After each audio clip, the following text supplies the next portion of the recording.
ಗಣ ಕ್ಷ ಸಂಚಲನದಲ್ಲಿ ಸ್ತವ ಕೊಡುವ ಪ್ರಯೋಗ. ಪ್ರಯೋಗ ಕೃ 1 2 3 4 5 6 ಅಂಕ ನೀನು ಹೇಳ್ಕೊಂಡು ಮಾಡಬೇಕು. ಪ್ರಯೋಗ ಕೃ 1 2 3 4 5 6 ಮೌನವಾಗಿ ಮಾಡಬೇಕು ಅಂತ. ಪ್ರಯೋಗ ಕೃ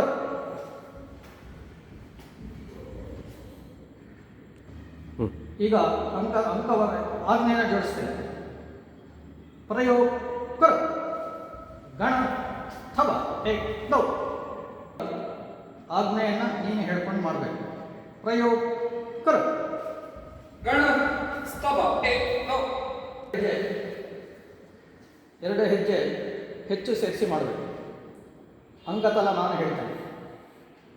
ಪ್ರಯೋಗ ಕೃ ಏಕ್ ದೌ ಗಣ ಸ್ಥವ ಏಕ್ ದೌ. ಈಗ 4 ಹೆಜ್ಜೆ ಹೆಚ್ಚು ಸೇರಿಸಿ ಮಾಡಬೇಕು, ಜೊತೆಯಲ್ಲಿ ಹೇಳಬೇಕು.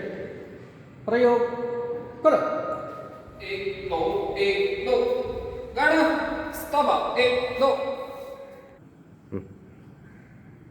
4 ಅಂಕ ಹೆಚ್ಚು ಸೇರಿಸಿ ಹೇಳ್ಕೊಂಡು ಮಾಡಬೇಕು. ಪ್ರಯೋಗ ಕೃ ಏಕ್ ದೌ